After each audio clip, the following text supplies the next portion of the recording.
Pitkaev. From Japan, Shoma Uno. From Russia, Konstantin Menchov. From China, Han Yan. From the United States, Max Aaron.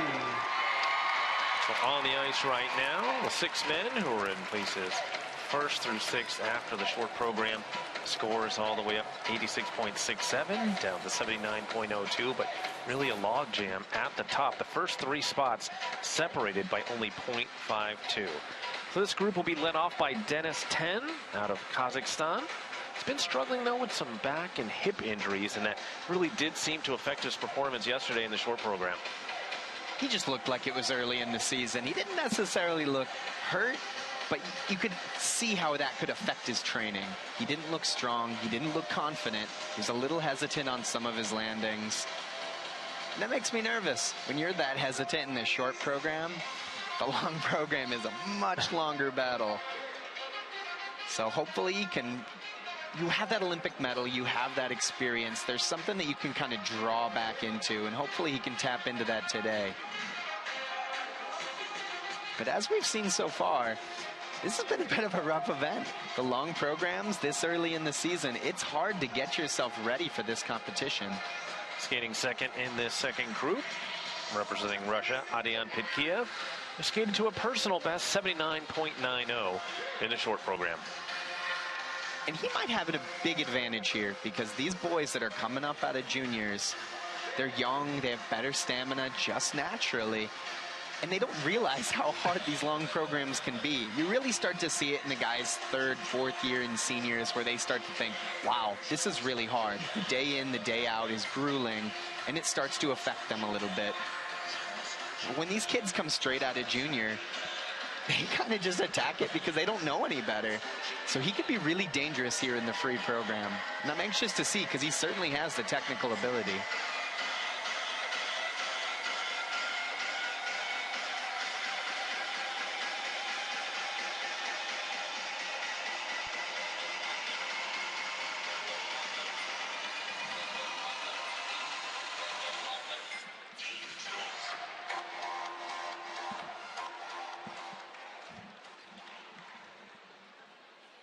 Over here in the end zone, the guy's been working real hard the last couple of days. The official DJ of the U.S. figure skating. Please put your hands together for DJ Romeo. He's going to be working here tomorrow. Our 3rd skater in this second group, Shoma Uno of Japan, the world junior champion. It starts at 2 p.m. You can get your tickets tomorrow at the Making that big leap up into the senior division this year. A lot of high expectations, I think, for Shoma. I mean, he's definitely the next guy in Japan that's going to kind of take them through the next quadrennium, maybe the next 2. And he has this confidence and this like reckless abandon when he's skating. Even out here on the warm-up, it looks like he's just about to do a double toe nice and easy. And he just does a beautiful quad. So it'll be interesting to see if he can kind of contain his energy. But just like we were saying with Pitkaev, if they think that they're supposed to skate well, it tends to work out in their favor. So maybe in a surprise spot, 3rd after the short program, the oldest competitor in the field at 32 years old, Konstantin Menchov of Russia. And he's certainly a veteran. He's been around forever. He understands the pacing of this grueling season. But when you're 32 years old, your body doesn't recover as quickly. He had a big short program yesterday. So being able to come down last night, get back into the groove for today, and get through such a grueling long program, it'll be interesting to see how he responds. He certainly has the experience, but we'll see if his body can keep up with it. In second place, right behind Max Aaron, representing China, Han Yan will be skating second to last in this group. And he's a wild card because he's so powerful that you can get through a short program and really be effective. But trying to be this early in the season, being that powerful for 4 minutes and 40 seconds, it's hard. Understanding how to pace yourself with newer programs. You're not quite sure where to catch your breath, where to get everything back for that second half of the program. It could be interesting to see because he's certainly capable of putting up a huge number. And the final skater of the night and of the competition will be the leader after the short program, Max Aaron of the United States, where last night in the short program, everything just went his way, and he attributed to a lot of confidence in his training coming into Skate America.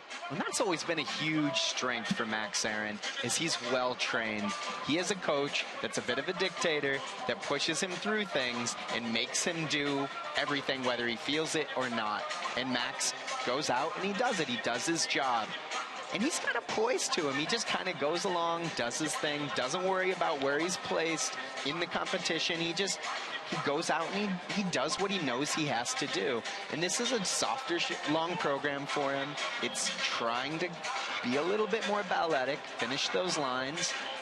And sometimes softening your lines actually helps you breathe, and it allows you to be more powerful in the second half of the program. So this could really pay off to his benefit. But earlier this season, he didn't get through the quadruple passes very successfully, which is very surprising for Max because that's obviously his strength in skating. So Max Aaron will have a chance to become the first U.S. man to win Skate America since Evan Lysacek back in 2009.